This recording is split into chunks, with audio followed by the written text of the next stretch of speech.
Bonjour à tous, j'espère que vous allez bien. Bon, alors aujourd'hui les amis, pour commencer tranquillement, je suis tombé sur un petit extrait d'Emmanuel Macron qui date de 2017. Observez le culot. Ah, on peut le dire, il s'est bien foutu de nos gueules. D'autres candidats proposent de baisser l'impôt sur le revenu, de supprimer totalement l'impôt sur la fortune ou autre. Moi, je fais 60 milliards d'économies à la fin du quinquennat par an.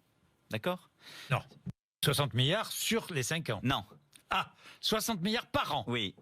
Comment c'est? Parce que je comprends que pour nos auditeurs, oui. c'est très compliqué à Oui. comprendre. Ah bah oui, effectivement, c'est très compliqué à comprendre. 8 ans après, à coût de 60 milliards par an, t'aurais dû nous rapporter 480 milliards, Manu. Qu'est-ce qui s'est passé? Je veux dire, observez la dette. C'est une catastrophe, un cataclysme. Le chiffre que vous voyez défiler devant vos yeux est réalisé sans trucage. C'est la réelle dette de notre pays. Pratiquement 3500 milliards de dettes. Et ça monte. Et ça monte, et ça monte. Et ce qui me fait rire, c'est que les politiques sont encore là à nous prendre pour des débutants. Par exemple, Jordan Bardella, encore hier, il tentait la même chanson. Lui aussi, il a des solutions comme Macron. Lui aussi va nous sortir du gouffre si on lui donne le pouvoir. Il faut juste qu'on arrête de dépenser de l'argent dans tout et n'importe quoi. Il faut qu'on rationalise les dépenses. Et je veux dire, si demain on arrive à la tête du pays, il y aura un ministère qui sera chargé de l'efficacité gouvernementale. Façon Musk. Mais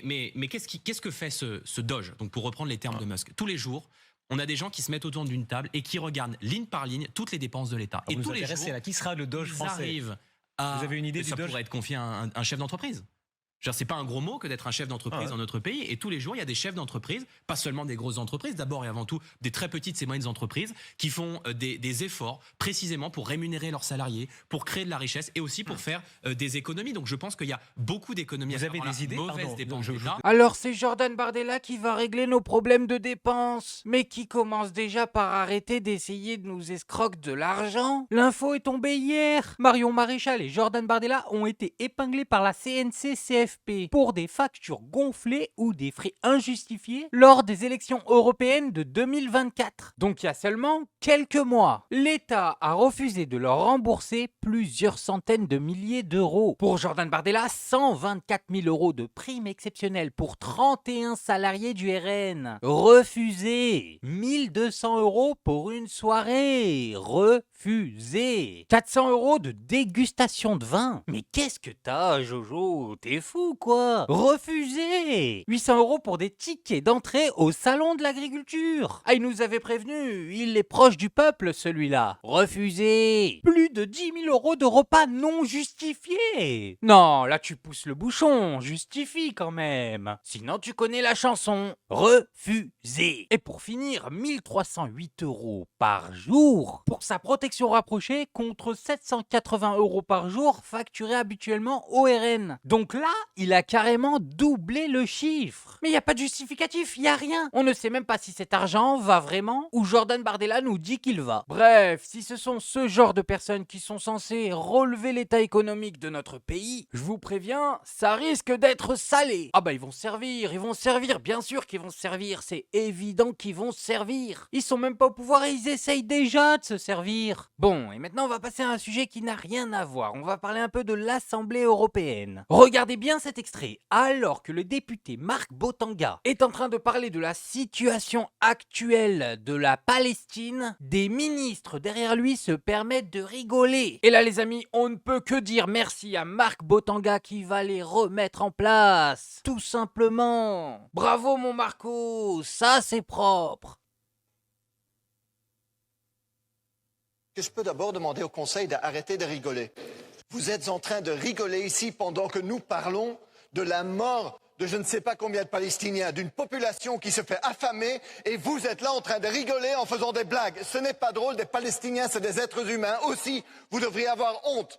Et c'est ça ce qui est aujourd'hui la caractéristique de cette Union européenne, un mépris pour la vie des Palestiniens. Parce que oui, vous avez réussi à faire un discours en disant « Ah, la situation à Gaza s'empire », sans mentionner pourquoi elle s'empire. Et pourquoi est-ce qu'elle s'empire?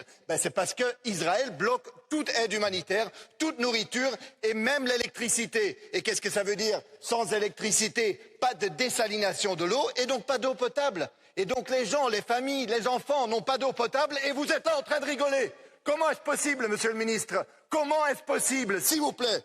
Alors aujourd'hui, cette complicité européenne et ce manque de respect pour la vie des Palestiniens doit se terminer parce que ça va se payer cash, je vous le promets. Ah mais il a raison, c'est insupportable, insupportable. Le manque d'humanité comme ça, c'est insupportable. Moi je comprends pourquoi il a pété un plomb. Au bout d'un moment, on ne va pas se le cacher, tu as limite envie de distribuer des baffes. Bon, et maintenant les amis, on va revenir sur l'affaire Betaram. Parce que j'entends beaucoup dans cette histoire, Bayrou a menti, Bayrou a menti, Bayrou a menti. Oui, c'est vrai, Bayrou a menti. Mais il n'y a pas que Bayrou qui a menti. Tout le monde a menti. En fait, si vous voulez qu'on gagne du temps, trouvez-moi quelqu'un qui a dit la vérité dans cette histoire, ça sera plus simple. Je pense qu'une fois de plus, l'Église, l'évêque de Bayonne, mais aussi l'ensemble, parce qu'il y avait aussi un représentant de Betaram, en fait, ce sont des menteurs, en fait, je le dis de manière très simple, ils découvrent en fait Betaram alors que vous vous déplacez en fait dans les Pyrénées, partout, tout le monde en fait savait en fait ce qui se passait à Betaram, et donc on voit bien qu'aujourd'hui, ce n'est pas sérieux et c'est une honte, et la honte la plus grande à mon sens,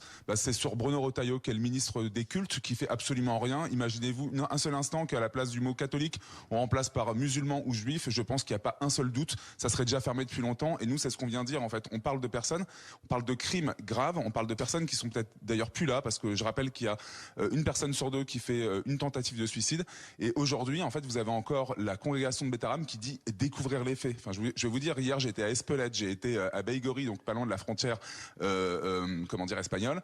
Tout le monde vous dit, des personnes de 70 ans, etc., mais même des plus jeunes vous disent, mais en fait c'était la menace, c'est-à-dire si t'es passage à l'école, tu vas à Betaram, et à Betaram en fait tu te fais redresser. Donc tout le monde sait, et en fait tous les établissements, et c'est pour ça que de l'entendre encore aujourd'hui lors d'une conférence de presse, mais ce sont des gens qui n'ont pas honte, et surtout ce sont des gens qui sont en toute puissance et qui vivent dans l'impunité. Le ministre de la Justice ne fait rien non plus.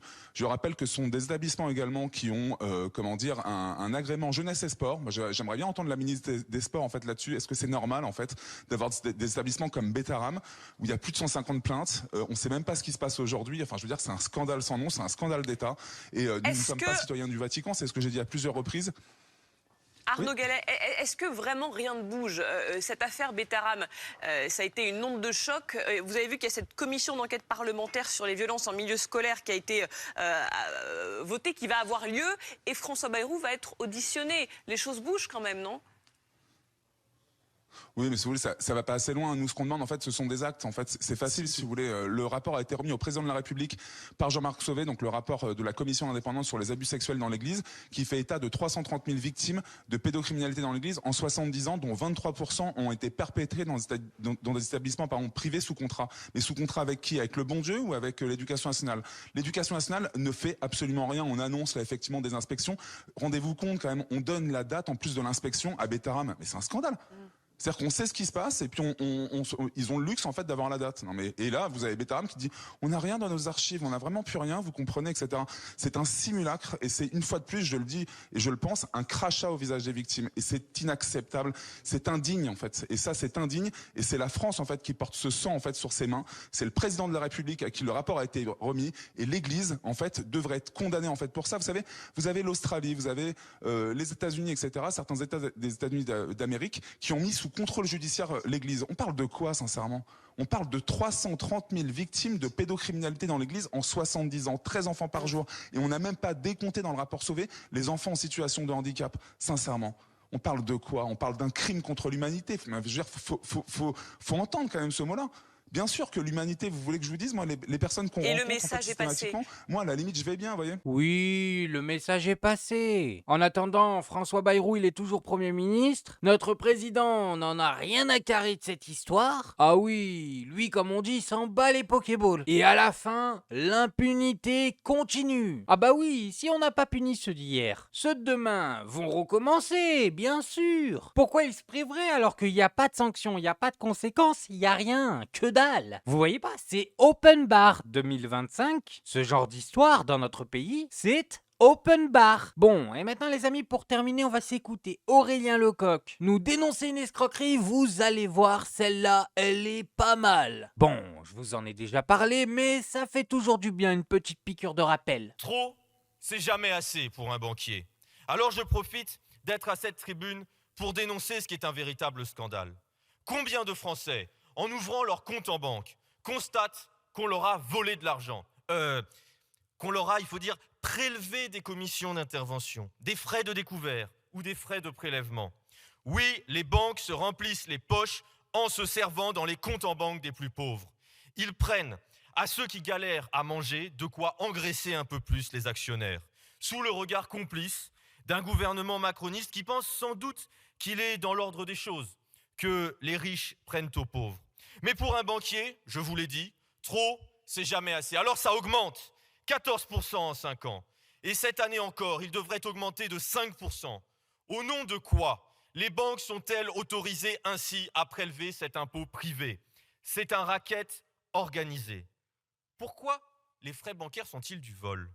Parce qu'ils ne rémunèrent rien, ne correspondent à aucun travail. Ce sont des opérations menées en quelques secondes, automatisées, sur lesquelles les banques font 86% de marge en moyenne. Pour quel butin? 6,5 milliards d'euros pris chaque année sur 8 millions de Français. Et à qui profite le crime? Aux actionnaires, comme d'habitude. Les 5 plus grands groupes bancaires français ont réalisé 32 milliards d'euros de profit en 2024. Les 2 plus grands groupes bancaires ont versé 6 milliards d'euros de dividendes, chacun l'année dernière. Les banques sont en lice pour le record du plus grand braquage de l'année. Remarquez, en termes de record, les actionnaires ont déjà la palme. 100 milliards d'euros de dividendes l'année dernière, la même année du record du nombre d'entreprises qui ferment. Coïncidence, évidemment. Et pendant ce temps-là, les pauvres paient et paient encore. En moyenne, 300 € par an de frais bancaires. La Macronie nous vantait le ruissellement, ils ont fait mieux. Ils ont réussi à inverser la gravité.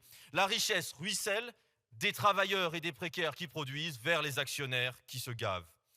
Alors cette loi, qui permet que les banques rendent un minimum compte à leurs clients, nous la voterons. Mais ce n'est qu'un début.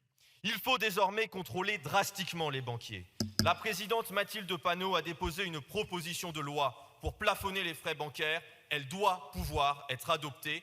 Il est temps de siffler la fin de la récré. Non mais vous vous rendez compte qu'on a dû attendre 2025 et LFI pour qu'on comprenne qu'il ne fallait pas laisser les banques faire ça. Je veux dire, on est quand même à la base de la base de la base de la base là. Ne pas laisser les banques voler leurs clients. Déjà qu'elles se gavent sur notre matricule, mais en plus elles veulent nous voler. C'est quand même une dinguerie. En tout cas c'est comme d'habitude, comme d'habitude. Qui fait son travail dans ce pays? Qui est dans votre équipe? Et qui essaie d'améliorer votre pouvoir d'achat? Bah vous le savez, LFI, s'il n'était pas là, actuellement, on serait en train de se faire manger par ce genre de magouille qui monte jusqu'au sommet du pouvoir. Bon, bref, moi je voulais juste vous montrer ça. Maintenant, faites-vous votre avis tout seul. Faites attention à vous, faites attention à ce que vous regardez. Likez, abonnez-vous et oubliez pas le petit com qui fait plaisir. Et on n'oublie pas le petit com qui fait plaisir. Non, le petit com qui fait plaisir. On n'oublie pas le petit com qui fait plaisir. Non, non, celui-là on l'oublie pas.